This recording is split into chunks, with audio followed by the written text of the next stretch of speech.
Well masala వారి 3 ముక్కల్లో చెప్పాలంటేలో ఈ రోజు మనం ఏ సినిమా గురించి మాట్లాడుకుందాం? థియేటర్స్ లో కనిపించే సినిమా గురించి మాట్లాడుకుందామా? ఓటీటీలో కనిపిస్తున్న సినిమా గురించి మాట్లాడుకుందామా? ప్రణయ విలాసం అని చెప్పి ఓటీటీలోకి ఒక సినిమా వచ్చింది. ఆ సినిమా కథ విషయం మాట్లాడుకుందాం. ముందుగా మొదటి మాట కథ ఏంటంటే, సూరజ్ కి చిన్నప్పటి నుంచి సంగీతం అంటే ఇంట్రెస్ట్. ఆ రంగంలో సెటిల్ అయిపోదాం అని చెప్పి పాపం ట్రైనింగ్ అది తీసుకుంటాడు. తండ్రి రాజీవన్ కి కొడుకు టేస్ట్ పెద్దగా ఎక్కదు, బుద్ధిగా చదువుకోమని చెప్తాడు. అలా డిగ్రీలో చేరినటువంటి సూరజ్ కు గోపిక పరిచయం అవుతుంది. కొంతకాలానికి ఏమవుతుంది, వాళ్ళ మధ్య ప్రేమ. మరోవైపు కాలేజ్ డేస్ లో తాను ప్రేమించినటువంటి మీరా మళ్ళీ రాజీవన్ లైఫ్ లోకి వస్తుందన్నమాట.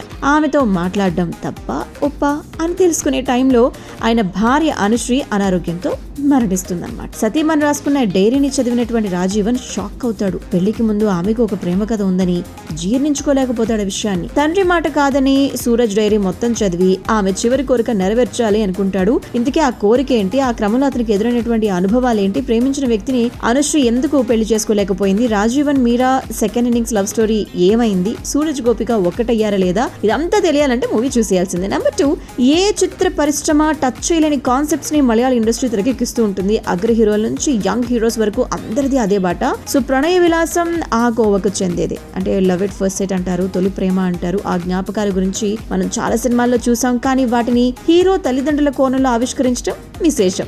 ఎలాంటి హంగామా లేకుండా సింపుల్ గా హీరో హీరోయిన్ పరిచయం చేసినటువంటి డైరెక్టర్ అసలు కథని చెప్పేందుకు కొంచెం టైం తీసుకున్నారు. సో అలా ముందుకు సాగుతుందన్నమాట. సో ఫైనలీ ముచ్చటగా మూడో మాట ఏంటి అంటే, ఇది ఒక ఎమోషనల్ ప్రయాణం. ప్రణయ విలాసం అనేది కాన్సెప్ట్ సెకండ్ హాఫ్ ఖచ్చితంగా నచ్చుతుంది. లుక్ వేసేసుకోండి.